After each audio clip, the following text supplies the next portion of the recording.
ಇಲ್ಲಿ ಇಟ್ಕೋತಾರೆ ಹಿಂಗೆ. ಹೌದು, ಇಲ್ಲಿ ಪರ್ಟಿಕ್ಯುಲರ್ ಜಾಗ ಇರ್ತದೆ. ಅದಕ್ಕೆ ನಾವು ಟೊಬ್ಯಾಕೋ ಪೌಚ್ ಕೆರೆಟೋಸಿಸ್ ಅಂತ ಹೇಳ್ತೇವೆ. ಸ್ಟಾರ್ಟಿಂಗಿಗೆ ಅದು ಒಂಥರ ಪೌಚ್ ಥರ ಕಾಣ್ತದೆ. ಸ್ಲೋಲಿ ಏನಾಗ್ತದೆ ಅಂದರೆ ಅದೇ ಕ್ಯಾನ್ಸರಲ್ಲಿ ಕನ್ವರ್ಟ್ ಆಗ್ತದೆ. ಸಿಂಪ್ಟಮ್ಸ್ ಕಾಣುತ್ತಾ ಹೇಗೆ? ಇನಿಷಿಯಲ್ ಸಿಂಪ್ಟಮ್ಸ್ ಅಂದರೆ ಬರ್ನಿಂಗ್ ಸೆನ್ಸೇಷನ್, ಇಲ್ಲ ಬಿಳಿ ಮಚ್ಚೆ, ಕೆಂಪು ಮಚ್ಚೆ, ಇಲ್ಲ ಗುಣ ಆಗದೇ ಇರುವುದು ಅಲ್ಸರ್.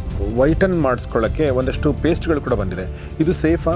ಎಷ್ಟು ಮುಂದಿರಲಿ, ಎಷ್ಟು ಅಡ್ಡತಿಡ್ಡ ಇರಲಿ, ಅದನ್ನು ನಾವು ನೀಟಾಗಿ ವಿದಿನ್ 15 days ಅವರಿಗೆ ಸ್ಮೈಲ್ ಮೇಕ್ ಓವರ್ ಮಾಡ್ಬೋದು.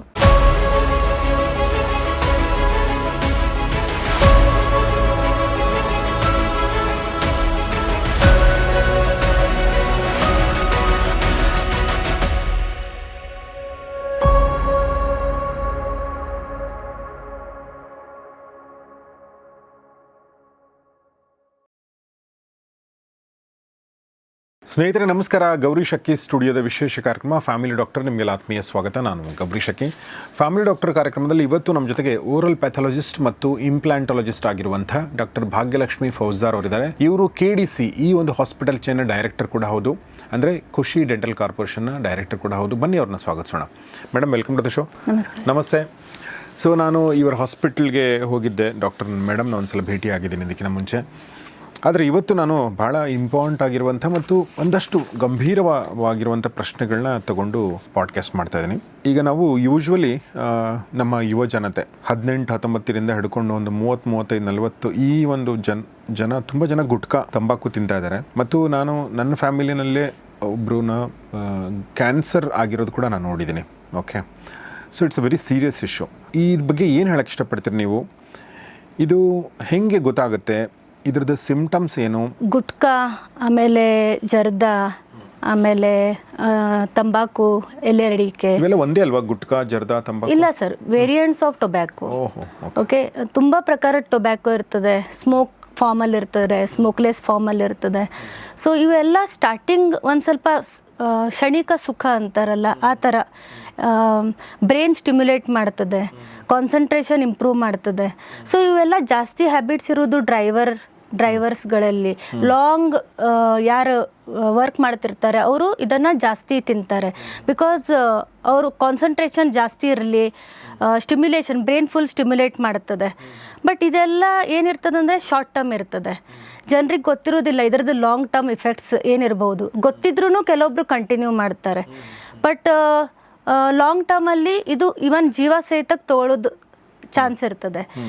ಈಗ ಮೂವೀಸಲ್ಲೆಲ್ಲ ಸ್ಟಾರ್ಟಿಂಗೇ ತೋರಿಸ್ಬಿಡ್ತಾರೆ ತಂಬಾಕು ತಿನ್ನೋದ್ರಿಂದ ಯಾವ ಥರ ಇಫೆಕ್ಟ್ ಆಗ್ಬೋದಂತ. ಆದರೂ ಯುವಜನತೆ ಅದನ್ನು ಇನ್ನೂ ಫಾಲೋ ಮಾಡ್ಲಿಕ್ಕತ್ತಾರೆ. ಸೊ ನಾ ಹೇಳಲಿಕ್ಕೆ ಏನು ಇಷ್ಟಪಡ್ತೇನೆಂದರೆ, ಟೆಂಪ್ರರಿ ಏನೂ ವಿಚಾರ ಮಾಡಬೇಡಿ. ಮುಂದಿಂದು ಏನಾದರೂ ಡ್ಯಾಮೇಜ್ ಆದರೆ ಅದನ್ನು ಸರಿಪಡಿಸ್ಕೊಳ್ಳೋದು ಸಹಿತಕ್ಕೆ ಟಫ್ ಇರ್ತದೆ. ಮುಖದ ಪೂರ್ತಿ ಇದನ್ನೇ ಫೇಸ್ ಪೂರ್ತಿ ಚೇಂಜ್ ಆಗಿಬಿಡ್ತದೆ, ಡಿಸ್ಫಿಗರ್ಮೆಂಟ್ ಆಗಿಬಿಡ್ತದೆ ಲಾಸ್ಟ್ ಮೂಮೆಂಟಿಗೆ. ಸೊ ಇನಿಷಿಯಲಿ ತಿಂದ್ರೂ ಜನ ಅದನ್ನು ಸರಿಪಡಿಸ್ಕೋಬಹುದು, ಗುಣಪಡಿಸ್ಬಹುದು. ಓಕೆ, ಇನಿಷಿಯಲ್ ಸ್ಟೇಜಲ್ಲಿ ಕ್ಯಾನ್ಸರನ್ನು ನಾವು ಡಿಟೆಕ್ಟ್ ಮಾಡ್ಬೋದು. ಡಿಟೆಕ್ಟ್ ಹೆಂಗೆ ಮಾಡೋದಂದರೆ, ಕೆಲವೊಬ್ಬರಲ್ಲಿ ಕಂಟಿನ್ಯೂಸ್ ಅದನ್ನು ಒಂದೇ ಜಾಗದಲ್ಲಿ ಇಟ್ಕೊಂಡಿರ್ತಾರೆ. ಅವಾಗ ಅದು ಜಾಗ ಚೇಂಜ್ ಆಗ್ತದೆ, ಸ್ವಲ್ಪ ಕಲರ್ ಚೇಂಜ್ ಆಗ್ತದೆ. ಕಲರ್ ಚೇಂಜ್ ಆಗಿ ಅಲ್ಲಿ ಸುಡುವುದು, ಬರ್ನಿಂಗ್ ಸೆನ್ಸೇಷನ್ ಅಂತೇಳಿ. ಹೌದು, ಇಲ್ಲಿ ಪರ್ಟಿಕ್ಯುಲರ್ ಜಾಗ ಇರ್ತದೆ. ಅದಕ್ಕೆ ನಾವು ಟೊಬ್ಯಾಕೋ ಪೌಚ್ ಕೆರೆಟೋಸಿಸ್ ಅಂತ ಹೇಳ್ತೇವೆ. ಸ್ಟಾರ್ಟಿಂಗಿಗೆ ಅದು ಒಂಥರ ಪೌಚ್ ಥರ ಕಾಣ್ತದೆ. ಸ್ಲೋಲಿ ಏನಾಗ್ತದೆ ಅಂದರೆ ಅದೇ ಕ್ಯಾನ್ಸರಲ್ಲಿ ಕನ್ವರ್ಟ್ ಆಗ್ತದೆ. ಸೊ ಅದು ಬಿಳಿ ಮಚ್ಚೆ ಇರಬಹುದು, ಕೆಂಪು ಮಚ್ಚೆ ಇರಬಹುದು, ಯಾವುದಾದ್ರೂ ಒಂದು ಅಲ್ಸರ್ ಆಗ್ತದೆ, ಅದು ಗುಣನೇ ಆಗಲ್ಲ. ಬಟ್ ಹಂಗಂಥೇಳಿ ಓರಲ್ ಕ್ಯಾನ್ಸರ್ ಆಗಲಿಕ್ಕೆ ಬರೀ ತಂಬಾಕು ಅಷ್ಟೇ ಕಾರಣ ಅಂತ ಇಲ್ಲ. ಸ್ಪೈಸಿಸ್, ಈಗ ತುಂಬ ಜನ ತುಂಬ ಸ್ಪೈಸಿ ಫುಡ್ ತಿಂತಾರೆ, ಅದೂ ಕಾರಣ. ಶಾರ್ಪ್ ಟೂತ್ ಇಂಜುರಿ, ಇತ್ತೀಚೆಗಂತೂ ನಾ ಇಷ್ಟು ಕ್ಯಾನ್ಸರ್ ಪೇಷಂಟ್ಸ್ ನೋಡ್ತಾ ಇದ್ದೇನೆಂದರೆ 1000 ಜನರಲ್ಲಿ ಒಂದು ಅನ್ನೋಯಿಂಗ್ಲಿ ಡಿಟೆಕ್ಟ್ ಆಗ್ತದೆ. ಸೊ ಅದರದ್ದು ಕೆಲವೊಂದು ಲಕ್ಷಣ ಕೆಲವೊಬ್ರಿಗೆ ನೋಡಿದರೆ ಅದನ್ನು ಡಿಟೆಕ್ಟ್ ಮಾಡಬೇಕು. ಭಾಳಷ್ಟು ಡೆಂಟಿಸ್ಟ್ ಮಿಸ್ ಮಾಡ್ತಾರೆ. ಓಕೆ, ಈಗ ಏನಾದರೂ ಬಿಳಿ ಮಚ್ಚೆ, ಕೆಂಪು ಮಚ್ಚೆ ಇದೆ ಅಂದರೆ ಅದನ್ನು ಇಗ್ನೋರ್ ಮಾಡಬಾರ್ದು. ಒಳಗಡೆ ಬಿಳಿ ಮಚ್ಚೆ, ಕೆಂಪು ಮಚ್ಚೆ ಅಂದ್ರೆ ನಾಲಿಗೆ ಮೇಲೆ ಇರಬಹುದು, ಮ್ಯೂಕೋಸಾ ಮೇಲೆ ಇರಬಹುದು, ಒಳಗಡೆ ಚೀಕ್ ಮ್ಯೂಕೋಸಾ ಮೇಲೆ ಇರಬಹುದು, ಪ್ಯಾಲೆಟ್ ಮೇಲೆ ಇರಬಹುದು, ಎಲ್ಲಾದ್ರೂ ಮಲ್ಟಿಪಲ್ ಜಾಗದಲ್ಲಿ ಇರಬಹುದು. ಬಟ್ ಈಗ ತಂಬಾಕು ಅಥವಾ ಜರ್ದಾ ಏನೇನೋ ಹೇಳಿದ್ರಲ್ಲ, ಅದೆಲ್ಲ ತಿನ್ನೋರು ಅಂದರೆ ಅವ್ರಿಗೆ ತಿಂತಾರೆ, ಎಂಜಾಯ್ ಮಾಡ್ತಾರೆ. ನೀವು ಹೇಳಿದಂಗೆ ತಿನ್ನಬಾರ್ದು, ಅದು ಬೇರೆ ವಿಚಾರ. ಆದರೆ ತಿನ್ನೋರು ಯಾವ ಟೈಮಲ್ಲಿ ನಿಮ್ಮ ಹತ್ರ ಬರಬೇಕು? ಅಂದರೆ ಅವ್ರಿಗೇನಾದರೂ ಸಿಂಪ್ಟಮ್ಸ್ ಕಾಣುತ್ತಾ ಹೇಗೆ? ಇನಿಷಿಯಲ್ ಸಿಂಪ್ಟಮ್ಸ್ ಅಂದರೆ ಬರ್ನಿಂಗ್ ಸೆನ್ಸೇಷನ್, ಇಲ್ಲ ಬಿಳಿ ಮಚ್ಚೆ, ಕೆಂಪು ಮಚ್ಚೆ, ಇಲ್ಲ ಗುಣ ಆಗದೇ ಇರುವುದು ಅಲ್ಸರ್. ಯಾವುದಾದ್ರೂ ಒಂದು ಜಾಗದಲ್ಲಿ ಒಂದು ಅಲ್ಸರ್ ಆಗಿಬಿಡ್ತದೆ, ಬಾಯಿ ಗಡ್ಡೆ ಅಂತ ಹೇಳ್ತೇವೆ. ಅದನ್ನು ಆಮೇಲೆ ಕೆಲವೊಂದು ಸರ್ತಿ ಲಿಂಫ್ ನೋಡ್ಸ್, ಇಲ್ಲೆಲ್ಲ ನಮ್ಮದು ನೋಡ್ಸ್ ಇರ್ತದೆ, ಅದು ಉಬ್ಬಿರ್ತದೆ. ಆಮೇಲೆ ಒಮ್ಮೆಲೆ ಬಾಯಿ ದುರ್ವಾಸನೆ ಬರೋದು, ಹಲ್ಲೆಲ್ಲ ಲೂಸ್ ಆಗೋದು, ಗಮ್ಸ್ ಎಲ್ಲ ವೀಕ್ ಆಗ್ತದೆ. ಎಲ್ಲದಕ್ಕೂ ರೀಸನ್ ಇರ್ತದೆ. ಇದೆಲ್ಲ ಆದರೆ ಇಮಿಡಿಯೇಟ್ಲಿ ಅವ್ರು ಬಂದು ತೋರಿಸ್ಬೇಕು. ಬಂದು ತೋರಿಸಿದಾಗ ಅದಕ್ಕೆ ನಾವು ಟ್ರೀಟ್ಮೆಂಟ್ ಕೊಟ್ಟರೆ we can reverse back the cancer. ಹೌದಾ? ಯಾವ ಸ್ಟೇಜಲ್ಲಿ ಬಂದರೆ ನೀವು ರಿವರ್ಸ್ ಮಾಡ್ಬೋದು? ಪ್ರೀ ಕ್ಯಾನ್ಸರ್ ಅಂತ ಹೇಳ್ತೇವೆ ಸರ್. ಕ್ಯಾನ್ಸರಿಂದು ಪ್ರಿವಿಯಸ್ ಸ್ಟೇಜ್. ಪ್ರೀ ಕ್ಯಾನ್ಸರ್ ಸ್ಟೇಜ್ದಲ್ಲಿ ನಾವು ಅಕಸ್ಮಾತ್ ಹ್ಯಾಬಿಟ್ ಕ್ವಿಟ್ ಮಾಡಿದರೆ, ಓಕೆ, ತಿನ್ನೋದೆಲ್ಲ ಬಂದ್ ಮಾಡಬೇಕು. Green leafy vegetables, fibrous foods, ಈ ಥರ ನೀವು ಡಯಟಲ್ಲಿ ಇಂಪ್ರೂವ್ಮೆಂಟ್ ಮಾಡಿ ನಿಮಗೆ ಆ್ಯಂಟಿ ಆಕ್ಸಿಡೆಂಟ್ಸ್. ಈಗ ಕ್ಯಾನ್ಸರ್ ಆಗಲಿಕ್ಕೆ ಕಾರಣ ನಮ್ಮದು ಎಲ್ಲ ಏನಂತಾರೆ ಆಕ್ಸಿಡೇಟಿವ್ ಲೆವೆಲ್ಸ್ ಡೌನ್ ಆಗ್ತದೆ, ಫ್ರೀ ಆಕ್ಸಿಡೇಟಿವ್ ಲೆವೆಲ್ಸ್ ಇನ್ಕ್ರೀಸ್ ಆಗ್ತದೆ. ಅದನ್ನು ನಾವು ಕಡಿಮೆ ಮಾಡಲಿಕ್ಕೆ ಮಾತ್ರೆ ಕೊಡ್ತೇವೆ. ಅದನ್ನು ಮಾತ್ರೆ ತೊಗೊಂಡ್ರೆ ರಿವರ್ಸ್ ಬ್ಯಾಕ್ ಆಗ್ತದೆ. So mainly quit the habit. Yes, they have to quit the habit. ಅದು ಮುಖ್ಯ, ಎಲ್ಲಕ್ಕಿಂತ ಮುಖ್ಯ. ನಾನು ಟ್ಯಾಬ್ಲೆಟ್ ತೊಗೋತೀನಿ, ತಿಂತಾ ಇರ್ತೀನಿ ಅಂದ್ರೆ ಆಗಲ್ಲ. ಎಸ್, ಯೂಶ್ವಲಿ ನೀವು ನೋಡಿರೋ ಪ್ರಕಾರ ಈಗ ತುಂಬ ಜನ ಏನು ತಿಂತಾರೆ, ಎಲ್ರಿಗೂ ಬರಲಿಕ್ಕಿಲ್ಲ, ಪ್ರಾಯಶಃ ಲಕ್ಕಿ ಇರಬಹುದು, ಬೇರೆ ಬೇರೆ ಫ್ಯಾಕ್ಟರ್ಗಳಿರ್ಬೋದು. ಯಾವ ಹಂತದಲ್ಲಿ ಇದು ಬರುತ್ತೆ, ಯಾವ ಹಂತದಲ್ಲಿ ಇದು ಆಗುವಂಥ ಸಾಧ್ಯ. ಕೆಲವರು ನಾನು ವರ್ಷಗಟ್ಟಲೆ ತಿಂತಾ ಇದ್ದೆ, ನನಗೆ ಏನೂ ಆಗಿಲ್ಲ, ಇವರೇನೋ ಹೇಳ್ತಾರೆ ಅಂತಲೂ ಕೆಲವ್ರಿಗೆ ಅನ್ಕೋಬೋದು. ಓಕೆ, ಸೊ ಬೇರೆ ಬೇರೆ ಪ್ಯಾಟರ್ನ್ ಇರ್ಬೋದು. ಬಟ್ ಜನರಲಿ ಏನೊಂದು ಪ್ಯಾಟರ್ನ್ ಇರುತ್ತೆ ಮೇಡಮ್ ನಿಮ್ಮ? Sir, if U C old generation ಅಲ್ಲ, ಅವರಲ್ಲಿ ಕ್ಯಾನ್ಸರ್ ಎಲ್ಲ ತುಂಬ ಕಡಿಮೆ. May be the life style, ಅವ್ರದ್ದು ಊಟ ಮಾಡೋ ಪದ್ಧತಿ, ರೀತಿ, ಫೈಬ್ರಸ್ ಫುಡ್ಸ್ ಇದೆಲ್ಲ ಜಾಸ್ತಿ ಇತ್ತು, ಇಮ್ಯುನಿಟಿ ಜಾಸ್ತಿ ಇತ್ತು. ಇತ್ತೀಚೆಗೆ ಇಮ್ಯುನಿಟಿ ಭಾಳ ಮೆಟ್ರ್ ಆಗ್ತಾ ಇದೆ. ಈಗ ಎನ್ವಿರಾನ್ಮೆಂಟಲ್ ಫ್ಯಾಕ್ಟರ್ಸ್ ಇರ್ಬೋದು, ನಮ್ಮ ಡಯಟ್ ಪ್ಯಾಟರ್ನ್ ಇರ್ಬೋದು. ನಾವು ಗುಟ್ಕಾ ತಿಂತಾನೇ ಇದ್ದೇವೆ, ಊಟ ಮಾಡ್ತಾ ಇಲ್ಲ, ಸರಿಯಾಗಿ ನ್ಯೂಟ್ರಿಷನ್ ತೊಗೊಳ್ತಾ ಇಲ್ಲ ಅಂದರೆ 100% ಇಮಿಡಿಯೇಟಾಗಿ ಕ್ಯಾನ್ಸರಲ್ಲಿ ಕನ್ವರ್ಟ್ ಆಗ್ತದೆ. ಸೊ ಪ್ರಾಪರ್ ನ್ಯೂಟ್ರಿಷನ್ ಜೋಡಿ ಅದಿದ್ದು ನಾವು ಡಿಟೆಕ್ಟ್ ಮಾಡಿದರೆ we can cure that disease. So ಅಂದರೆ ಪ್ರೀ ಕ್ಯಾನ್ಸರಸ್ ಒಂದು ಹೇಳಿ ನೀವು, ಕ್ಯಾನ್ಸರ್ ಬಂದ ಮೇಲೆ ಅಂದರೆ ಗಾಯ ಆದಮೇಲೆ, ಅಲ್ಸರ್ ಆದಮೇಲೆ ಬಂದರೂ ಕೂಡ ಡಿಟೆಕ್ಟ್ ಆದರೆ ಗುಣಪಡಿಸ್ಬೋದಾ? ಸರ್, ಈಗ ಸ್ಟೇಜಸ್ ಇರ್ತದೆ ಕ್ಯಾನ್ಸರಲ್ಲಿ. ಸೊ ನೀವು ಸ್ಟೇಜ್ 4 ಬಂದರೆ ಸ್ವಲ್ಪ ಕಷ್ಟ, ಗುಣಪಡಿಸ್ಬೋದು. ಅದಕ್ಕೆ ಲೈಫ್ ಸ್ಪ್ಯಾನ್ ಒಂದು 10 ವರ್ಷ ಬದುಕಿಸ್ಬೋದು. ಆ ಥರ ಸರ್ಜರಿ ಮಾಡಿ we can make them able to lead the life. Morbidity ಇರ್ತದೆ, ಫೇಶಿಯಲ್ ಡಿಸ್ಫಿಗರ್ಮೆಂಟ್ ಇರ್ತದೆ. ನೀವು ಎಷ್ಟು ಮಾಡಿದ್ರೂ ನೀವು ಪ್ರಾಪರ್ ನಿಮ್ಮದು ಮೊದಲನೇ ಥರ ಮುಖ ಬೇಕಂದ್ರೆ ಸಿಗಲ್ಲ. ಮುಖ ಅಷ್ಟೇ ಅಲ್ಲ, ನೀವು ಸಾಧ್ಯತೆ ಇದೆ ನಿಮ್ಮ ಲೈಫ್ ಹಲ್ಲು ಕಳ್ಕೊಳ್ತಾರೆ, ದೌಡೆ ಕಳ್ಕೊಳ್ತಾರೆ, ಪೋರ್ಷನ್ ಆಫ್ ದ ನೆಕ್ ತೆಗಿತೇವೆ. ಸೊ ಆ ಸ್ಟೇಜಲ್ಲಿ ಹೋಗ್ಲಿಕ್ಕೆ ಬಿಡಬಾರ್ದು. ಎಸ್, ಅಂದರೆ ಜನರಲ್ ಆಗಿ ಒಂದು ಓರಲ್ ಚೆಕಪ್ ಮಾಡಿದರೆ ಏನೆಲ್ಲ ಸಮಸ್ಯೆಗಳನ್ನ ನಾವು ಪತ್ತೆ ಹಚ್ಬೋದು ಮೇಡಮ್? ಸರ್, ಆ್ಯಕ್ಚುಲಿ ಡೆಂಟಿಸ್ಟ್, ನಾವು ಆ್ಯಸ್ ಅ ಡೆಂಟಿಸ್ಟ್ ನಾವು ಸಿಸ್ಟಮಿಕ್ ಡಿಸೀಸ್ ಅಂದರೆ ನಮ್ಮ ಬಾಡಿಯಲ್ಲಿ ಬೇರೆ ಬೇರೆ ಡಿಸೀಸ್ ಇರ್ತದೆ, ಅದನ್ನು ಕಂಡುಹಿಡಿಬಹುದು. ಓಕೆ. ಸೊ ಜನರಿಗೆ ಗೊತ್ತಿರೋದಿಲ್ಲ, ಅವ್ರಿಗೆ ಡಯಾಬಿಟಿಸ್ ಇದೆ, ಅವರಿಗೆ BP ಇದೆ, ಅವರಿಗೆ ಏನೋ ಶ್ವಾಸಕೋಶದ ಸಮಸ್ಯೆ ಇರಬಹುದು, ಡೈಜೆಸ್ಟಿವ್ ಪ್ರಾಬ್ಲಮ್ ಇರಬಹುದು. ಇದನ್ನು ನಾವು ಆ್ಯಸ್ ಎ ಡೆಂಟಿಸ್ಟ್ ಬಾಯಿ ಸಿಂಪ್ಟಮ್ಸ್ ನೋಡಿನೇ ಕಂಡು ಹಿಡಿಬಹುದು. ಅಂದರೆ ಈಗ ದುರ್ವಾಸನೆ ಅಂತ ಇರ್ತದೆ, ಹೆಲಿಟೋಸಿಸ್ ಬರಬೇಕಂದ್ರೆ ಸಾಕಷ್ಟು ರೀಸನ್ಸ್ ಇದೆ. ಬಾಯಿ ಡಿಪಾಸಿಟ್ಸ್ ಅಷ್ಟೇ ರೀಸನ್ಸ್ ಅಲ್ಲ, ಒಸಡಿನ ಸಮಸ್ಯೆನೇ ಇರಬೇಕಂತ ಇಲ್ಲ, ಬೇರೆ ಬೇರೆ ರೀಸನ್ಸ್ದಿಂದನೂ ಬಾಯಿ ವಾಸನೆ ಬರ್ತದೆ. ಫಾರ್ ಎಕ್ಸಾಂಪಲ್, ಈಗ ನಮಗೆ ಕಿಡ್ನಿ ಡಿಸಾರ್ಡರ್ ಇದೆ ಅಂತ ತಿಳ್ಕೊಳ್ಳಿ, ಮೂತ್ರಪಿಂಡದ ಸಮಸ್ಯೆ. ಈ ಪೇಷಂಟ್ಸ್ ಬಂದಾಗ ನಮ್ಗೊಂಥರ ಅದು ಸ್ಮೆಲ್ ಬರ್ತದೆ. ಸ್ಮೆಲ್ಲಲ್ಲೇ ಕಂಡುಹಿಡಿಬೋದು ಲಿವರ್ ಡಿಸೀಸ್ ಇದೆಯಾ, ಕಿಡ್ನಿ ಡಿಸೀಸ್ ಇದೆಯಾ, ಡೈಜೆಸ್ಟಿವ್ ಪ್ರಾಬ್ಲಮ್ ಇದೆಯಾ. ಹೆಂಗಂದರೆ ಸ್ಮೆಲ್ ಬೇರೆ ಬೇರೆ ಥರ ಬರ್ತದೆ. ಫಾರ್ ಎಕ್ಸಾಂಪಲ್, ಲಿವರ್ ಡಿಸೀಸ್ದಲ್ಲಿ ಫಿಶಿ ಆರ್ಡರ್ ಅಂತ ಹೇಳ್ತೇವೆ, ಮತ್ಸ್ಯದ ಒಂಥರ ಫಿಶಿ ಆರ್ಡರ್, ಓಕೆ, ಆರ್ಡರ್ ಬರ್ತದೆ. ಕಿಡ್ನಿ ಡಿಸಾರ್ಡರ್ದಲ್ಲಿ ನಮಗೆ ಅಮೋನಿಯಾ ಸ್ಮೆಲ್ ಬರ್ತದೆ. ಆಮೇಲೆ ಡಯಾಬಿಟಿಸ್ ಆದವರಿಗೆ, ಮಧುಮೇಹ ಇದ್ದವರಿಗೆ ಸ್ವೀಟ್ ಸ್ಮೆಲ್, ಎಸಿಟೋನ್ ಸ್ಮೆಲ್ ಬರ್ತದೆ. ಸೊ ಆಮೇಲೆ ಶ್ವಾಸಕೋಶ ಅಂದರೆ ನಮಗೆ ರೆಸ್ಪಿರೇಟರಿ ಪ್ರಾಬ್ಲಮ್ ಇದ್ದಾಗ ಒಂಥರ ಕೊಳೆತ ಸ್ಮೆಲ್, ಏನಂತಾರೆ ಅದಕ್ಕೆ, ಹಳಸಿದ್ದು ಸ್ಮೆಲ್, ಆ ಥರ ಬರ್ತದೆ. So I can guide the patient, ನೋಡಿ ನಿಮ್ಗೆ ಈ ಥರ ಇರಬಹುದು, ನೀವು ಒಂದ್ಸತಿ ಫಿಸಿಷಿಯನ್ ಕಡೆ ಹೋಗಿ ಚೆಕಪ್ ಮಾಡಿಸಿ. ಅಂದರೆ we can detect systemic disease at the earlier stage, ಬಾಯಿಯನ್ನು ನೋಡಿಬಿಟ್ಟು. ಫಾರ್ ಎಕ್ಸಾಂಪಲ್, ಕೆಲವೊಬ್ರಿಗೆ ಗೊತ್ತಿರೋದಿಲ್ಲ, ನಮಗೆ HIV ಇದೆ. HIV ಅಂದರೆ it is an viral disease, deadly disease, life ತೊಗೊಳ್ತದೆ. ಓಕೆ, ಸೊ ಆ ಡಿಸೀಸನ್ನು ನಾವು ಕಂಡುಹಿಡಿಬಹುದು. ಕೆಲವೊಂದು ಲಕ್ಷಣ ಕಾಣ್ತದೆ, ವಸಡಿನ ಸಮಸ್ಯೆ ಕಾಣ್ತದೆ. ಅದರಿಂದ ನನಗೆ HIV ಇದೆ ಅಂತ ಪೇಷಂಟಿಗೆ ನೋಡಿದ ಮೇಲೇ ನಮ್ಗೆ ಗೊತ್ತಾಗ್ತದೆ ಈ ಪೇಷಂಟಲ್ಲಿ HIV ಇರಬಹುದು, ಹರ್ಪೀಸ್ ಇರಬಹುದು, ಶುಗರ್ ಇರಬಹುದು, ಆ ಥರ ಬೇರೆ ಬೇರೆ ಡಿಸೀಸಸ್ ನಾವು ಕಂಡುಹಿಡಬಹುದು. ಸೊ ಬರೀ ಬಾಯಿ ತಪಾಸಣೆಯಿಂದ ಎಷ್ಟೆಲ್ಲ ರೋಗಗಳನ್ನ ಕಂಡುಹಿಡಿಬಹುದು ಅನ್ನೋದನ್ನ ಡಾಕ್ಟರ್ ತುಂಬ ಚೆನ್ನಾಗಿ ಹೇಳಿದರು. ಈಗ ಒಂದು ಪ್ರಶ್ನೆ ಇಲ್ಲಿದೆ, ಬಾಯಿ ತೆರೆಯಲು ಕಷ್ಟ ಆಗುವಂಥದ್ದು ಕೆಲವೊಬ್ಬರಿಗೆ. ಬಾಯಿ ಓಪನ್ ಮಾಡಿ ಅಂದರೆ ಅದೇ ಓಪನ್ ಮಾಡೋಕ್ಕೆ ಕಷ್ಟ, ಅಥವಾ ಒಂದು ಸೌಂಡ್ ಕ್ಲಿಕ್ ಸೌಂಡ್ ಬರುವಂಥದ್ದು. ಓಕೆ, ಬಾಯಿ ಓಪನ್ ಮಾಡಿದರೆ ಸೌಂಡ್ ಬರುವಂಥದ್ದು. ಇದಕ್ಕೆ ಏನಾದರೂ ಕಾರಣಗಳಿದೆಯಾ? ಸರ್, ಬಾಯಿ ಓಪನ್ ಕ್ಲೋಸ್ ಮಾಡಲಿಕ್ಕೆ ಒಂದು ಜಾಯಿಂಟ್ ಇರ್ತದೆ. ಸೊ ಅದಕ್ಕೆ ದವಡೆ ಸಂಧಿ ಅಂತ ಕರಿತೇವೆ, ಟೆಂಪೊರೊಮ್ಯಾಂಡಿಬ್ಯುಲರ್ ಜಾಯಿಂಟ್. ಅದು ಏನಾದರೂ ಪ್ರಾಬ್ಲಮ್ ಬಂತು ಅಂದರೆ ನಮಗೆ ಬಾಯಿ ಓಪನ್ ಮಾಡಬೇಕಾದ್ರೆ ಕ್ಲಿಕ್, ಸ್ನ್ಯಾಪ್ ಸೌಂಡ್, ಆ ಥರ ಎಲ್ಲ ಸೌಂಡ್ಸ್ ಬರ್ತದೆ. ಫೋಟೋ ತೆಗೆದಂಗೆ. ಹಾಂ. ಆಮೇಲೆ ಕೆಲವೊಂದು ಸತಿ ಲಾಕ್ ಆಗಿಬಿಡೋದು, ಕೆಲವೊಂದು ಸತಿ ಜಾಯಿಂಟ್ ಮೂವ್ ಆಗಿಬಿಡೋದು. ಜನ ಪ್ಯಾನಿಕ್ ಆಗ್ತಾರೆ. ಈಗ ನಾವು ಟ್ರೀಟ್ಮೆಂಟ್ ಮಾಡಬೇಕಾದ್ರೂ ಕೆಲವೊಂದು ಸತಿ ಬಾಯಿ ಲಾಕ್ ಆಗಿಬಿಡ್ತದೆ. ಸೊ ಅದನ್ನು ರಿವರ್ಸ್ ಮಾಡ್ಬೋದು, ಬಟ್ ಇದಕ್ಕೆಲ್ಲ ಕಾರಣ ಇದೆ. ಸ್ನಾಯುಖಂಡ ಅಂದರೆ ಮಸಲ್ಸ್, ನಮ್ಮದು ಮಸಲ್ಸ್ ಅದ್ರ ಮೇಲೆ ಎಲ್ಲ ಅಟ್ಯಾಚ್ ಆಗಿರ್ತದೆ. ಏನಾದರೂ ಮಸ್ಕ್ಯುಲರ್ ಡಿಸಾರ್ಡರ್ಸ್ ಇತ್ತಂದರೆ ಜಾಯಿಂಟ್ ಓಪನ್ ಮಾಡ್ಲಿಕ್ಕೆ ಕಷ್ಟ ಆಗ್ತದೆ. ಮೇ ಬಿ ಟ್ರಾಮಾ ಇರ್ಬೋದು, ಕೆಲವೊಂದು ಸತಿ ಆಕ್ಸಿಡೆಂಟಲ್ ಟ್ರಾಮಾ ಆಗಿರ್ಬೋದು, ಎಲ್ಲಾದರೂ ಪೆಟ್ಟು ಹತ್ತಿರಬಹುದು. ಆ ಥರ ಎಲ್ಲ ಇದ್ದಾಗ ಜಾಯಿಂಟ್ ಪ್ರಾಬ್ಲಮ್ ಬರ್ತದೆ. ಮೇನ್ಲಿ ರೀಸನ್ ಜಾಯಿಂಟ್ ಪ್ರಾಬ್ಲಮ್ ಬರಲಿಕ್ಕೆ ರೀಸನ್ ಮಾಲೊಕ್ಲೂಷನ್ ಅಂತೇವೆ. ಹಲ್ಲು ಅನ್ಇವನ್ ಟೀತ್. ಓಕೆ, ಸರಿಯಾಗಿ ಹಲ್ಲು ಒಕ್ಲೂಷನ್ ಇರಲ್ಲ, ಅಂದರೆ ಕೂಡಿರಲ್ಲ. ಆ ಟೈಮಿಗೆ ಜಾಯಿಂಟ್ ಮೇಲೆ ಪ್ರೆಷರ್ ಬೀಳ್ತದೆ. ಆ ಟೈಮಿಗೆಲ್ಲ ಸಮಸ್ಯೆ ಬರುತ್ತೆ. ಬಟ್ ಇದನ್ನು ಇಗ್ನೋರ್ ಮಾಡಬಾರ್ದು. ಇಗ್ನೋರ್ ಮಾಡಿದರೆ ಮತ್ತೆ ಸಿವಿಯರ್ ಆಗಿ ನಿಮಗೆ ಓಪನ್ ಮಾಡೋದೇ ಕಷ್ಟ ಆಗಬಹುದು ಇನ್ ಫ್ಯೂಚರ್. ಬಟ್ ಅದನ್ನು ಸರಿ ಮಾಡ್ಬೋದು. Yes, we can correct that. Yes. ಹಲ್ಲು ನೋವಿಗೆ ಭಾಳಷ್ಟು ಡಿಸೀಸ್ಗಳ ಜೊತೆ ನಂಟಿದೆ ಅಂತ ನಮಗೆ ಒಂದು ಪ್ರೈಮರಿ ಲೆವೆಲಲ್ಲಿ ನಮ್ಮ ಜನಸಾಮಾನ್ಯರಿಗೂ ಒಂದೊಂದು ಗೊತ್ತಿರುತ್ತೆ. ಹಲ್ಲು ನೋವು ಬಂದರೆ ತಲೆನೋವು ಬರುತ್ತೆ. ಹಲ್ಲು ನೋವು ಬಂದರೆ ಹಾರ್ಟ್ ಡಿಸೀಸ್ ಇರಬಹುದು, ಅಥವಾ ಹಾರ್ಟಿಗೆ ಸಮಸ್ಯೆ ಆಗಬಹುದು ಅಂತ ಕೂಡ ಒಂದಷ್ಟು ತಿಳುವಳಿಕೆ ಇದೆ. ತಪ್ಪು ತಿಳುವಳಿಕೆನೋ ಅದು ಸರಿ, ನೀವು ಹೇಳಬೇಕು. ತಲೆನೋವು, ಭುಜ ನೋವು, ಇದೆಲ್ಲ ಕುತ್ತಿಗೆ ನೋವು ಮತ್ತು ಹಾರ್ಟ್ ಸಂಬಂಧಪಟ್ಟಂತೆ ಸಮಸ್ಯೆಗಳು, ಇದಕ್ಕೆ ಮತ್ತು ಹಲ್ಲಿನ ಸಮಸ್ಯೆಗೆ ಲಿಂಕ್ ಇದೆಯಾ? ಸರ್, ಲಿಂಕ್ ಅನ್ನೋದಕ್ಕಿಂತ ನಾವು ಇದು ಏನಂತಾರೆ, ಈಗ ನಾವು ಕೆಲವೊಂದು ಟ್ರೀಟ್ಮೆಂಟ್ ಮಾಡ್ತೇವೆ. ಆರ್ಥ್ರೈಟಿಸ್ ಇರ್ಬೋದು ಪೇಷಂಟಿಗೆ. ಆರ್ಥ್ರೈಟಿಸ್ ಎಲ್ಲ ಇದ್ದಾಗ ಹಾರ್ಟ್ ಇನ್ಫೆಕ್ಟಿವ್ ಎಂಡೋಕಾರ್ಡೈಟಿಸ್ ಅಂದರೆ ಕಾರ್ಡಿಯಾಕ್ ಒಂದು ಡಿಸಾರ್ಡರ್ ಇರ್ತದೆ. ಆ ಟೈಮಿಗೆಲ್ಲ ನಾವು ಡೈರೆಕ್ಟ್ ಟ್ರೀಟ್ಮೆಂಟ್ ಮಾಡಲಿಕ್ಕಾಗಲ್ಲ. We need to take some precautions. Antibiotics ಕೊಟ್ಟು ಪ್ರೊಫೈಲಾಕ್ಟಿಕ್ ಮೆಡಿಸಿನ್ ಅಂತ ಕೊಡ್ತೇವೆ. ಅದೆಲ್ಲ ಮಾಡಿದರೆ ಹಾರ್ಟಿಗೆ ಅದಕ್ಕೆ ಕನೆಕ್ಷನ್ ಇರಲ್ಲ. We can control it. Any patient who comes to the clinic precautionary methods ತೊಗೊಂಡು ಮಾಡಿದರೆ ಆ ಥರ ಯಾವುದೂ ಸಮಸ್ಯೆ ಬರಲ್ಲ.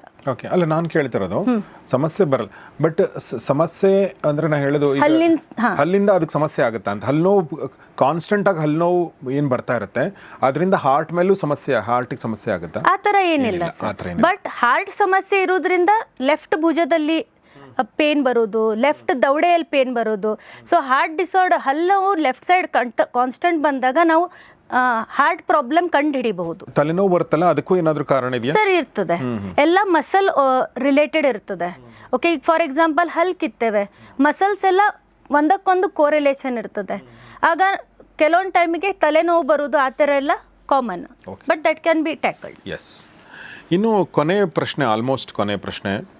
ಈಗ ನಿಮ್ಮ ಹಾಸ್ಪಿಟ್ಲಲ್ಲಿ ಸ್ಮೈಲ್ ಡಿಸೈನಿಂಗ್ ಅಂತ ಮಾಡ್ತೀರಿ. ಸ್ಮೈಲ್ ಡಿಸೈನಿಂಗ್ ಅಂತ ಏನು ಹಂಗಂದ್ರೆ? ಸರ್, ಅದು ಈಗ ಹ್ಯಾಪ್ನಿಂಗ್. ಯಾಕಂದರೆ ಎಲ್ಲರಿಗೂ ಚಲೋ they want smile in very short time. ಎಲ್ಲರೂ ಚಲೋ ಕಾಣಬೇಕು, ಎಲ್ಲರಿಗೂ ಸೆಲೆಬ್ರಿಟಿ ಥರ ಸ್ಮೈಲ್ ಬೇಕು. ಎಲ್ಲ ಸೆಲೆಬ್ರಿಟೀಸಿಂದು ನ್ಯಾಚುರಲ್ ಇರಲ್ಲ. Everything is make over. So ಪೇಷಂಟ್ಸಿಗೂ ಅನಿಸ್ತದಾರೆ you can also do it. But ಅವರಿಗೆ ಗೊತ್ತಿರಬೇಕು ಹೆಂಗೆ ಮಾಡ್ತಾರೆ. ನಾಲೆಜ್ ಇದ್ದರೆ 100% ಬರ್ತಾರೆ ನನಗೆ ಮಾಡಿ ಅಂತ. ಈಗ ನಾವು ನೋಡ್ತೇವೆ ಜ್ಯುವೆಲರೀಸ್. ಓಕೆ, ಜ್ಯುವೆಲರಿ ಅಂದರೆ ಈಗ ಜ್ಯುವೆಲರಿ ಟೂತ್ ಮೇಲೆ ಹಾಕ್ತೇವೆ, ಸ್ಪಾರ್ಕ್ಲಿಂಗ್ ಸ್ಮೈಲ್ ಕೊಡ್ಬೋದು. ಎಷ್ಟೋ ಜನ ಕಾಲೇಜ್ ಹುಡುಗರು ನಮಗೆ ಸ್ಪಾರ್ಕ್ಲಿಂಗ್ ಸ್ಮೈಲ್ ಬೇಕು, ನಂಗೆ ಟೂತ್ ಜ್ಯುವೆಲ್ ಬೇಕು, ಡೈಮಂಡ್ ಹಾಕ್ಬಹುದು. ಓಕೆ, ಇದೆಲ್ಲ ಇರ್ತದೆ. ಸ್ಮೈಲ್ ಡಿಸೈನಿಂಗ್ ಅಂದರೆ ಏನು ಸರ್? ವಸಡಿ, for example some people have gummy smile. ನಕ್ಕಿದ್ರೆ ಗಮ್ಸೆ ಕಾಣ್ತದೆ, ಹಲ್ಲೇ ಕಾಣಲ್ಲ. ಸೊ ಇದನ್ನು ನಾವು ಕರೆಕ್ಷನ್ ಮಾಡ್ಬೋದು. ಅದನ್ನ ಕರೆಕ್ಷನ್ ಮಾಡ್ಬೋದು. ಬಟ್ ಅದು ಏನು ಅವಶ್ಯಕತೆ ಇದೆ sir? To look good. Okay. ಈಗ ಕೆಲವು ನಮ್ಮ ಈ ಸೆಲೆಬ್ರಿಟಿಗಳಲ್ಲೂ ಕೂಡ ಅಕ್ಷಯ್ ಕುಮಾರ್ಗೆ ಅದೇ ಥರ ಇದೆ, ಮಾಧುರಿ ದೀಕ್ಷಿತ್ಗೆ ಅದೇ ಥರ ಇದೆ, ಕನ್ನಡದಲ್ಲೂ ಕೆಲವರಿಗೆ ಇರ್ಬೋದೇನೋ. ಬಿಕಾಸ್ ಅವ್ರ ಹಲ್ಲುಗಳು ಚಿಕ್ಕದಿರುತ್ತೆ, ಹಿಂಗಾಗಿ ಹಂಗೆ ವಸಡುಗಳು ಕಾಣ್ತದೆ. ಬಟ್ ಅದನ್ನು ಕರೆಕ್ಷನ್ ಮಾಡ್ಬೋದು. ಆಮೇಲೆ ಕೆಲವೊಬ್ರು ನಕ್ಕಿದ್ರೆ ಬ್ಲ್ಯಾಕ್ ಗಮ್ಸ್ ಕಾಣ್ತದೆ, ಅದನ್ನು ಪಿಂಕ್ ಮಾಡ್ಬೋದು. ಆಮೇಲೆ ಈಗ ಫಾರ್ ಎಕ್ಸಾಂಪಲ್ ಸಮ್ ಬಡಿ ಈಸ್ ಗೆಟಿಂಗ್ ಮ್ಯಾರಿಡ್. ಓಕೆ, ಅವರಿಗೆ 15 ದಿನದಲ್ಲೇ ದೇ ವಾಂಟ್ ಗುಡ್ ಸ್ಮೈಲ್. ಅಂದರೆ ನಾವೇನು ಮಾಡ್ತೇವೆ, ಇಂಟೆನ್ಷನಲಿ ಎಲ್ಲ ಹಲ್ಲಿಗೆ ರೂಟ್ ಕೆನಾಲ್ ಮಾಡಿಬಿಟ್ಟು ಎಷ್ಟು ಮುಂದಿರಲಿ, ಎಷ್ಟು ಅಡ್ಡತಿಡ್ಡ ಇರಲಿ, ಅದನ್ನು ನಾವು ನೀಟಾಗಿ ವಿದಿನ್ 15 ಡೇಸ್ ಅವರಿಗೆ ಸ್ಮೈಲ್ ಮೇಕ್ ಓವರ್ ಮಾಡ್ಬೋದು. ಹೌದಾ? ಹಾಂ. ಆ್ಯಂಡ್ ಈಗ ಫಾರ್ ಎಕ್ಸಾಂಪಲ್ ಕೆಲವೊಬ್ರು ಅಬ್ರಾಡ್ ಹೋಗ್ತಿರ್ತಾರೆ, ಅವರಿಗೆ ತುಂಬ ಡೆಂಟಲ್ ಪ್ರಾಬ್ಲಮ್ ಇರ್ತದೆ, but I cannot treat them. ಈಗ ಸ್ಮೈಲ್ ಕರೆಕ್ಷನ್ ಮಾಡಲಿಕ್ಕೆ ಬ್ರೇಸಿಸ್ ಆರ್ಥೋ ಟ್ರೀಟ್ಮೆಂಟ್ ಮಾಡ್ತೇವೆ. ಅಲೈನರ್ಸ್ ಇಸ್ ಹ್ಯಾಪ್ನಿಂಗ್ ನಾವು. ಅಲೈನರ್ಸಲ್ಲಿ ಏನು ಟ್ರಾನ್ಸ್ಪರೆಂಟ್ ಇದಿರ್ತದೆ, ಟ್ರೇಸ್ ಇರ್ತದೆ, ಅದರಲ್ಲಿ ಕಾಣಲ್ಲ. ಬಟ್ ಅವರಿಗೆಲ್ಲ ಅಷ್ಟು ಟೈಮ್ ಇರಲ್ಲ. They want immediate makeover. Quick fix. Yes, quick fix. ಮುಖ ಇರ್ಬೋದು, ತುಟಿ ಇರ್ಬೋದು, ಹಲ್ಲಿರ್ಬೋದು, ಒಸಡಿ ಇರ್ಬೋದು, everything we can make over. So ನಿಮ್ಮ ಹಾಸ್ಪಿಟಲ್ KDCನಲ್ಲಿ ಕೂಡ ಇದೆಲ್ಲ ಫೆಸಿಲಿಟಿ ಇದೆಯಾ? 100% sir. Our main focus implants ಇರಬಹುದು, ಬಟ್ ನಾವು ಎಲ್ಲನೂ ಟ್ರೀಟ್ ಮಾಡ್ತೇವೆ. ಅದು ಓಲ್ಡ್ ಏಜ್ ಇರಲಿ, ಯಂಗ್ ಏಜ್ ಇರಲಿ, ಯಾವುದೇ ಏಜ್ ಇರಲಿ, ಏನು ಟ್ರೀಟ್ಮೆಂಟ್ ಅವ್ರಿಗೆ ಏನು ಸಮಸ್ಯೆ ಇದೆ 100% we try to resolve it. Doctor Bhagyalakshmi ಅವ್ರಿಗೆ ಕೊನೆಯ ಪ್ರಶ್ನೆ, ನೀವು ನೋಡಿರುವಂಥ ಮೋಸ್ಟ್ ಇಂಟ್ರೆಸ್ಟಿಂಗ್ ಕೇಸು ಅಥವಾ ಪಜ್ಲಿಂಗ್ ಕೇಸ್ ಯಾವುದು ಡಾಕ್ಟರ್? ಸರ್, ನನಗೆ ಎವ್ರಿ ಡೇ ಒಂದೊಂದು ಹ್ಯಾಪ್ನಿಂಗ್ ಕೇಸಸ್ ನಾನು ನೋಡ್ತೇನೆ. I see every day around 80 to 100 OPDs.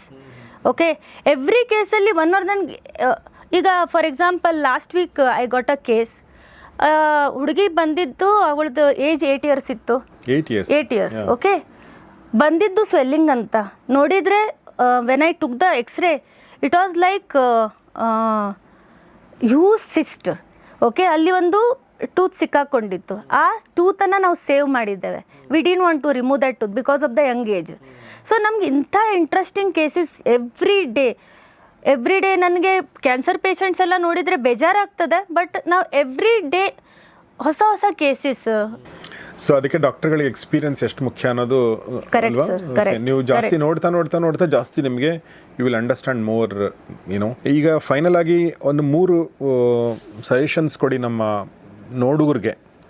ಅವ್ರಿಗೆ ಹಲ್ಲಿನ ಸಮಸ್ಯೆ ಏನಿಲ್ಲ, ಯಾವಾಗ ಒಂದು ಸ್ವಲ್ಪ ಚಿಕ್ಕ ಪುಟ್ಟದ್ದು ಬಂದಿರಬಹುದು ಅಥವಾ ಮುಂದೆ ಬರ್ಬೋದು, ಗೊತ್ತಿಲ್ಲ ನನಗೆ. ಬಟ್ ಈ ಒಂದು ಸಜೆಷನ್ಸ್ ನೀವು ಕೊಟ್ಟರೆ ಅವರು ಡೇ ಟು ಡೇ ಲೈಫ್ ಅವ್ರದ್ದು ಚೆನ್ನಾಗುತ್ತೆ. ಆ ಥರ ಏನು what suggestion you want to give? Basically every meal ಆದಮೇಲೆ 1 sip ಆಫ್ ವಾಟರ್ ಅಟ್ಲೀಸ್ಟ್ ಎಲ್ಲರೂ ಕುಡಿಬೇಕು. ಅವಕಾಶ ಇದ್ದರೆ ಫೋರ್ಸ್ಫುಲ್ ಗಾರ್ಗ್ಲಿಂಗ್ ಮಾಡಬೇಕು. 2 times ಬ್ರಷ್ ಅಂತೂ ಕಂಪಲ್ಸರಿ ಮಾಡಲೇಬೇಕು. Okay, there are some gum paints ಅಂತ ಬರ್ತದೆ. ಎಟ್ ಸರ್ಟೆನ್ ಏಜ್ ಆ ಗಮ್ ಪೇಂಟ್ಸನ್ನು ಅಪ್ಲೈ ಮಾಡಿದರೆ, ಈಗ ನಾವು ಡೈಲಿ ವಾಕಿಂಗ್ ಮಾಡ್ತೇವೆ, ಎಕ್ಸಸೈಸ್ ಮಾಡ್ತೇವೆ, ನಮ್ಮದು ಬ್ಲಡ್ ಸರ್ಕ್ಯುಲೇಷನ್ ಇಂಪ್ರೂವ್ ಆಗ್ತದೆ. The same way we can improve blood circulation, ಗಮ್ಸಿಂದ ಇಂಪ್ರೂವ್ ಮಾಡ್ಬೋದು ಮಸಾಜ್ ಮಾಡಿ. ಅದಕ್ಕೆ ಕೆಲವೊಂದು ಕ್ರೀಮ್ ಸಿಗ್ತದೆ, ಅದನ್ನು ಯೂಸ್ ಮಾಡ್ಬೋದು. These water flossers have come. Water flosser ಅಂದರೆ ಈಗ ನೀವು ನಮ್ಮ ಕ್ಲಿನಿಕಲ್ಲಿ ಬರ್ತೀರಾ, ಏನೋ ಗ್ಯಾಪ್ಸ್ ಇರ್ತದೆ, ಊಟ ಎಲ್ಲ ಸಿಕ್ಕಾಕೊಂಡಿರ್ತದೆ. ಎವ್ರಿ ಟೈಮ್ ನೀವು ಕಡ್ಡಿ ಹಾಕೋದು ಅವೆಲ್ಲ ಅಂತೂ ಹ್ಯಾಬಿಟ್ಸ್ ಬಿಡಬೇಕು. ಕಡ್ಡಿ ಎಲ್ಲ ಹಾಕಲೇಬಾರ್ದು. ಓಕೆ, ನೀವು ಅದನ್ನು ವಾಟರ್ ಫ್ಲಾಸರ್ ಯೂಸ್ ಮಾಡಿದರೆ ಫೋರ್ಸ್ಫುಲ್ ವಾಟರ್ ಬರ್ತದೆ. ಕ್ಲಿನಿಕ್ಸಲ್ಲಿ ಬಂದರೆ ನಾವು 3-way ಸಿರಿಂಜ್ ಅಂತ ಯೂಸ್ ಮಾಡಿ ಫೋರ್ಸ್ಫುಲ್ ವಾಟ್ರಿಂದ ಎಲ್ಲ ಫ್ಲಶ್ ಮಾಡ್ತೇವೆ. That you can't use at home. So you can buy water flosser. ಅದು ಫೋರ್ಸ್ಫುಲ್ ನೀರು ಬಂದು ನೀವೆಲ್ಲ ವಾಶ್ ಮಾಡಿದರೆ ಏನೇನು ಅನ್ನದ ಕಣನೇ ಉಳಿಯಲ್ಲ. ಇಫ್ ಅನ್ನದ ಕಣನೇ ಹಲ್ಲಿನ ಮೇಲೆ ಇಲ್ಲ ಅಂದರೆ ಯಾವುದೂ ಡಿಸೀಸ್ ಬರಲಿಕ್ಕೆ ಸಾಧ್ಯನೇ ಇಲ್ಲ. ಬಟ್ ಅದು ಡ್ಯಾಮೇಜ್ ಏನಾಗಲ್ಲ? No sir. Okay. No. So water ಫ್ಲಾಸರ್ದು ಒಂದು ಲಿಂಕನ್ನು ಡಿಸ್ಕ್ರಿಪ್ಷನಲ್ಲಿ ಹಾಕಿ. ಓಕೆ, ಡಾಕ್ಟರ್ ಯಾವುದು ಸಜೆಸ್ಟ್ ಮಾಡ್ತಾರೆ ಅದನ್ನು ನಾವು ಲಿಂಕ್ ಹಾಕಿರ್ತೀವಿ. ದಯವಿಟ್ಟು ಅದನ್ನು ಬೈ ಮಾಡಿ. ಅದನ್ನೇ ಬೈ ಮಾಡಬೇಕಂತಲ್ಲ, ಆ ಥರದ್ದು ಯಾವುದೊಂದು ಬೈ ಮಾಡಿ ಅಂತ, ಪ್ರಾಡಕ್ಟನ್ನು ಬೈ ಮಾಡಿ ಅಂತ ಹೇಳ್ತಾ ನಾನು ಈ ಎಪಿಸೋಡ್ನ ಕೊನೆ ಭಾಗ ಬಂದಿದ್ದೀನಿ. ಕೊನೆಯದಾಗಿ ನಾನು ಇನ್ನೊಂದು ಪ್ರಶ್ನೆ ಕೇಳಬೇಕು. ಇತ್ತೀಚೆಗೆ ನಾವು ವೈಟ್ ಟೀತ್ನಿಂಗ್ ಅಂತ ಕೇಳಿದ್ದೀವಿ, ಮತ್ತು ವೈಟ್ ಟೀತ್ ನಿಮ್ಮ ಹಲ್ಲನ್ನು ವೈಟನ್ ಮಾಡಿಸ್ಕೊಳ್ಳೋಕ್ಕೆ ಒಂದಷ್ಟು ಪೇಸ್ಟ್ಗಳು ಕೂಡ ಬಂದಿದೆ. ಇದು ಸೇಫಾ? ಸರ್, ಟೀತ್ ವೈಟ್ನಿಂಗ್ ಅಂತ ತುಂಬ ಜನ ಬರ್ತಾರೆ. ಕೆಲವೊಂದು ಸತಿ ಫ್ಲೋರೋಸಿಸ್ ಇರ್ತದೆ, ಗುಟ್ಕಾ ಸ್ಟೇನ್ಸ್ ಆಗಿರ್ಬೋದು. ಎಲ್ಲರೂ ಟೀತ್ ವೈಟ್ನಿಂಗ್ ಅಂತ ಬರ್ತಾರೆ. ಕೆಲವೊಂದು ಕೇಸಸಲ್ಲಿ ಮಾಡ್ಬೋದು, ಕೆಲವೊಂದು ಕೇಸಸಲ್ಲಿ ಮಾಡಲಿಕ್ಕಿಲ್ಲ. ಓಕೆ, ಟೀತ್ ವೈಟ್ನಿಂಗ್ ಮಾಡಬೇಕು ಕೆಲವೊಂದು. Yes, definitely there are some toothpaste. Okay, whitening ಅಂದರೆ ಆ ಥರ ವೈಟ್ನಿಂಗ್ ಆಗಲ್ಲ, ಬಟ್ ಸ್ಟೇನ್ಸ್ ಹೋಗುವಂಥದ್ದು ಟೂತ್ ಪೇಸ್ಟ್ ಸಿಗ್ತದೆ. ಓಕೆ. ನನ್ನ ಒಬ್ಬ ಫ್ರೆಂಡ್ ನಾನು ನೋಡಿದ್ದೆ, ಅವನು is a hygienic guy, but ಅವ್ನು ಹಲ್ಲು ಹಳದಿ ಇತ್ತು. ನಾನು ಒಂದ್ಸಲ ಅನ್ಕೊಂಡೆ ಇವನು ಹಲ್ಲು ಕ್ಲೀನ್ ಮಾಡಿ, ಅವನು ಹೇಳ್ದೆ ಇಲ್ಲ ನಂಗೆ ಹಂಗೆ ಇದೆ, ಅದು ಯಾಕೆ ಹಂಗಿರುತ್ತೆ? ಸರ್ ಕೆಲವೊಂದು ಡೆಂಟಲ್ ಡಿಸಾರ್ಡರ್ಸ್ ಇರ್ತದೆ. ಓಕೆ, ಅದು ಡೆಂಟಲ್ ಡಿಸ್ಪ್ಲೇಸಿಯಾ ಇರ್ಬೋದು, ಇಲ್ಲ ಕೆಲವೊಂದು ಸರ್ತಿ ಅವ್ರು ಸಣ್ಣವರಿದ್ದಾಗ ಅವ್ರ ಅಮ್ಮ ಟೆಟ್ರಾಸೈಕ್ಲಿನ್ ಅಂತ ಮೆಡಿಸಿನ್ ತೊಗೊಂಡಿರ್ತಾರೆ. ಆ ಟೈಮಿಗೂ ಹಲ್ಲಿಂದ ಕಲರಲ್ಲಿ ಚೇಂಜಸ್ ಬಂದಿರ್ತದೆ. ಡೆಂಟಿನ್ ಡಿಸ್ಪ್ಲೇಸಿಯಾ ಅಂತ ಇರ್ತದೆ. ಸೊ ನಮ್ಮದು ಟೂತಿಂದ ಏನು ಲೇಯರ್ ಇರ್ತದಲ್ಲ ಅದೇ ಡಿಫೆಕ್ಟಿವ್ ಆಗಿ ಬಂದಿರ್ತದೆ. ಸೊ ಆ ಕೇಸಸ್ದಲ್ಲಿ ಟೀತ್ ವೈಟ್ನಿಂಗ್ ಅಂದರೆ ಬರೀ ಬ್ಲೀಚಿಂಗಲ್ಲಿ ಆಗಲ್ಲ. We can go for veneers, laminates. ಅದರಲ್ಲಂತೂ makeover sir, this is all makeover. ಆ ಹಳದಿ ಇದ್ದಿದ್ದ ಹಲ್ಲನ್ನು ಒಂದೇ ದಿನಕ್ಕೆ ವೈಟ್ ಮಾಡಬಹುದು. ನಿಮ್ಮಲ್ಲೂ ಕೂಡ ಮಾಡ್ತೇವೆ. That's wonderful. ಇನ್ನು ಕೊನೆಯದಾಗಿ ಮೇಡಮ್, ಈಗ ನೀವೊಬ್ಬ ಲೇಡಿ ಡಾಕ್ಟರ್ ಆಗಿರೋದ್ರಿಂದ ಈ ಪ್ರಶ್ನೆ ಕೇಳ್ತಾ ಇದ್ದೀನಿ. ಜೆಂಡರ್ ಬಯಾಸ್ ಏನಾದರೂ ಇದೆಯಾ ನೇಚರ್ಗೆ ಹಲ್ಲುಗಳನ್ನ ಕೊಡೋದ್ರಲ್ಲಿ? ಅದು ಅಂದರೆ ಗಂಡಸರ ಹಲ್ಲು ಬೇರೆ ಹೆಂಗಸರ ಹಲ್ಲು ಬೇರೆ ಏನಾದರೂ ಇರುತ್ತಾ ಅನ್ನೋದು ಒಂದು ಪ್ರಶ್ನೆ. ಎರಡನೇದು, ನಾವು ಹೈಜೀನ್ ಮೇಂಟೈನ್ ಮಾಡ್ಕೊಳ್ಳೋದ್ರಲ್ಲಿ ಗಂಡಸರು ಬೇರೆ ಥರ ಅದನ್ನು ಅಪ್ರೋಚ್ ಇದೆ ಮತ್ತು ಹೆಣ್ಮಕ್ಳಿಗೆ ಬೇರೆ ಥರ ಆ ಥರ ಏನಾದರೂ ಇದೆಯಾ ಅವರು ನೋಡ್ಕೊಳ್ಳೋದ್ರಲ್ಲಿ? ಸರ್ ಈಗ ನಾವು ನೋಡಿದರೆ ಹ್ಯಾಬಿಟ್ಸ್ ಇರೋದು ಜಾಸ್ತಿ ಗಂಡು ಮಕ್ಕಳಲ್ಲಿ ಜಾಸ್ತಿ. ಕರೆಕ್ಟ್. ಸೊ ಡೆಫಿನೆಟ್ಲಿ ಸ್ವಲ್ಪ ಪ್ರಿಕಾಷನ್ ಜಾಸ್ತಿ ಗಂಡು ಮಕ್ಕಳಲ್ಲೇ ಇರ್ತದೆ. ಹ್ಯಾಬಿಟ್ಸ್ ವೈಸ್ ಹೆಣ್ಮಕ್ಳು ಸ್ವಲ್ಪ ಕಡಿಮೆ.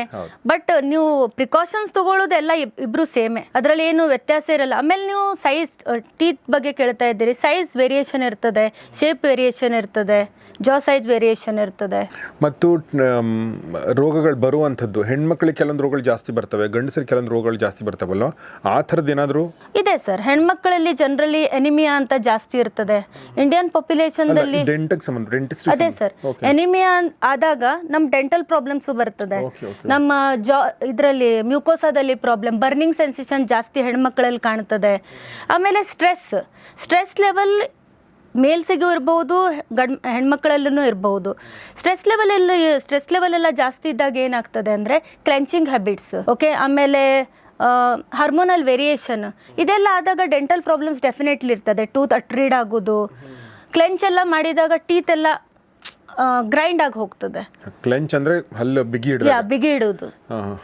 ಕೆಲವೊಂದ್ಸಲ ಅವ್ರು ಸಿಟ್ಟು ಬಂದಾಗ ಮಾಡ್ಕೋತಾರಲ್ಲ, ಹಲ್ಲು ಮಾಡ್ತಾರೆ, ಆ ಥರ ಸ್ಟ್ರೆಸ್ ಅಲ್ಲಿ ಅನ್ನೋಯಿಂಗ್ಲಿ ಮಾಡ್ತಾರೆ.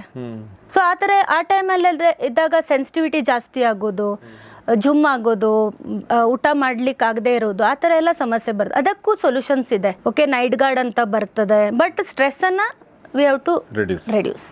ಸೊ ಹಾಗೆ ನಾವು doctor Bhagyalakshmi Faujdar, oral pathologist ಮತ್ತು ಇಂಪ್ಲಾಂಟಾಲಜಿಸ್ಟ್ ಅವ್ರ ಜೊತೆಗೆ ನಾವು ಮಾತಾಡಿದ್ವಿ. ಅವ್ರು ಸಾಕಷ್ಟು ವಿಚಾರಗಳನ್ನ ಹೇಳಿದರು ಮತ್ತು ಭಾಳ ಗಂಭೀರವಾದ ವಿಚಾರಗಳನ್ನ ಹೇಳಿದರು. ಹಲ್ಲನ್ನು ನೀಟಾಗಿ ಇಟ್ಕೊಳ್ಬೇಕು, ಕ್ಲೀನಾಗಿ ಇಟ್ಕೊಳ್ಬೇಕು ಅನ್ನೋದು ಒಂದು ಪ್ರೈಮರಿ ಲೆವೆಲ್ ಆದರೆ, ನಾವು ಅದನ್ನು ಡ್ಯಾಮೇಜ್ ಮಾಡುವಂಥ ಹ್ಯಾಬಿಟ್ಗಳಿದೆಯಲ್ಲ ಹಲ್ಲನ್ನು, ನಮಗೆ ಡೆಲಿಬರೇಟ್ ಆಗಿ ಇಗ್ನರೆನ್ಸಿಂದ ಮಾಡುವಂಥದ್ದು, ಅದರಿಂದ ನಿಮ್ಮ ಇಡೀ ಲೈಫೇ ಡ್ಯಾಮೇಜ್ ಆಗುತ್ತೆ, ಬರೀ ಹಲ್ಲಲ್ಲ. ಅದನ್ನು ಭಾಳ ಚೆನ್ನಾಗಿ ಹೇಳಿದರು ಮತ್ತು ಬೇರೆ ವಿಚಾರಗಳನ್ನ ಕೂಡ ಹೇಳಿದರು. ಡಾಕ್ಟರ್ ಭಾಗ್ಯಲಕ್ಷ್ಮಿ ಅವ್ರನ್ನ ಭೇಟಿಯಾಗಬೇಕು ಅಥವಾ ಅವರ ಟೀಮನ್ನು ಭೇಟಿಯಾಗಬೇಕು ಅಂದರೆ KDC ಖುಷಿ ಡೆಂಟಲ್ ಕಾರ್ಪೊರೇಷನ್ನ ಅಡ್ರೆಸ್, ಅವರ ಫೋನ್ ನಂಬರ್, ಲೊಕೇಶನ್ ಎಲ್ಲವನ್ನೂ ಕೂಡ ಡಿಸ್ಕ್ರಿಪ್ಷನ್ ಇರುತ್ತೆ. ಅವಶ್ಯಕತೆ ದಯವಿಟ್ಟು ಹೋಗಿ ಅಂತ ಕೇಳ್ಕೊಳ್ತೀನಿ. ಅಪಾಯಿಂಟ್ಮೆಂಟ್ ತೊಗೊಳ್ಳಿ. ಡಾಕ್ಟರ್ ಭಾಗ್ಯಲಕ್ಷ್ಮಿ ಅವನು ಕೂಡ ನೀವು ಭೇಟಿಯಾಗಿ ನಿಮ್ಮ ಸಮಸ್ಯೆಗೆ ಪರಿಹಾರ ಕಂಡುಕೊಳ್ಬಹುದು ಅಂತ ಹೇಳ್ತಾ ನಾನು ನಿಮ್ಮೆಲ್ಲ ಪರವಾಗಿ ತುಂಬ ಧನ್ಯವಾದ ಮೇಡಮ್. ನಿಮ್ಮ ಜೊತೆ ಇಷ್ಟೊತ್ತು ಮಾತಾಡಿದ್ರಿ. Thank you very much. So KDC Khushi dental corporation ಈ ಒಂದು ಹಾಸ್ಪಿಟಲ್ನ ಡೈರೆಕ್ಟರ್ ಮತ್ತು ಓರಲ್ ಪ್ಯಾಥಾಲಜಿಸ್ಟ್ ಮತ್ತು ಇಂಪ್ಲಾಂಟಾಲಜಿಸ್ಟ್ ಆಗಿರುವಂಥ ಡಾಕ್ಟರ್ ಭಾಗ್ಯಲಕ್ಷ್ಮಿ ಅವ್ರ ಜೊತೆ ಮಾತಾಡಿದ್ವಿ. ನಿಮ್ಮ ಬಹುತೇಕ ಪ್ರಶ್ನೆಗಳಿಗೆ ಉತ್ತರ ಸಿಕ್ಕಿರಬಹುದು ಅಂತ ಅನ್ಕೋತೀನಿ. ಅಕಸ್ಮಾತ್ ನಿಮಗೆ ಸಿಕ್ಕಿಲ್ಲ ಅಂದರೆ ದಯವಿಟ್ಟು ಅದನ್ನು ಕಮೆಂಟ್ ಬಾಕ್ಸಲ್ಲಿ ತಿಳಿಸಿ.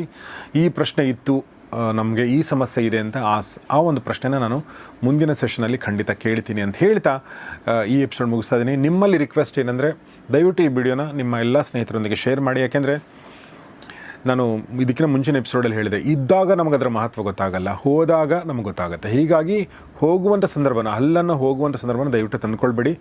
ಏಕೆಂದರೆ ನಿಮ್ಮ ಲೈಫಿನ ಒಂದು ಅದು ಅತ್ಯಂತ ಮುಖ್ಯ ಅಂಗ ಅದು ನಿಮಗೆ. ಯಾಕೆಂದರೆ ಊಟನೇ ಮಾಡೋಕ್ಕೆ ಬರಲ್ಲ ನಿಮಗೆ, ನೀವು ನೋಡೋಕೆ ಚೆನ್ನಾಗಿ ಕಾಣಲ್ಲ, ಮಾತಾಡೋಕ್ಕೆ ಚೆನ್ನಾಗಿ ಬರಲ್ಲ ಅಂದಮೇಲೆ ಲೈಫಲ್ಲಿ ಉತ್ಸಾಹ ಹೆಂಗೆ ಬರುತ್ತೆ ಹೇಳಿ. ಹೀಗಾಗಿ take care of your teeth ಮತ್ತು ಅದಕ್ಕೆ ಸಂಬಂಧಪಟ್ಟ ಎಕ್ಸ್ಪರ್ಟ್ಗಳಿರ್ತಾರೆ, ದಯವಿಟ್ಟು ಅವ್ರ ಹತ್ರ ಹೋಗಿ. ಬೆಂಗಳೂರಲ್ಲಿ ಸುತ್ತಮುತ್ತ ಇರುವಂಥವ್ರು ಮತ್ತು ಕರ್ನಾಟಕದ ಬೇರೆ ಬೇರೆ ಭಾಗಗಳಲ್ಲಿ ಇರುವಂಥವ್ರು KDC ಅಡ್ರೆಸ್ ಕೊಟ್ಟಿದ್ದೀನಿ, ಅಲ್ಲೂ ಕೂಡ ನೀವು ಹೋಗ್ಬೋದು ಮತ್ತು ನಿಮ್ಮೆಲ್ಲ ಸ್ನೇಹಿತರನ್ನು ಶೇರ್ ಮಾಡಿ. ನೋಡ್ತಾರೆ ಗೌರಿ ಶಕ್ತಿ ಸ್ಟುಡಿಯೋ, ನೋಡ್ತಾರೆ ಫ್ಯಾಮಿಲಿ ಡಾಕ್ಟರ್ ಕಾರ್ಯಕ್ರಮ. ನಮಸ್ಕಾರ.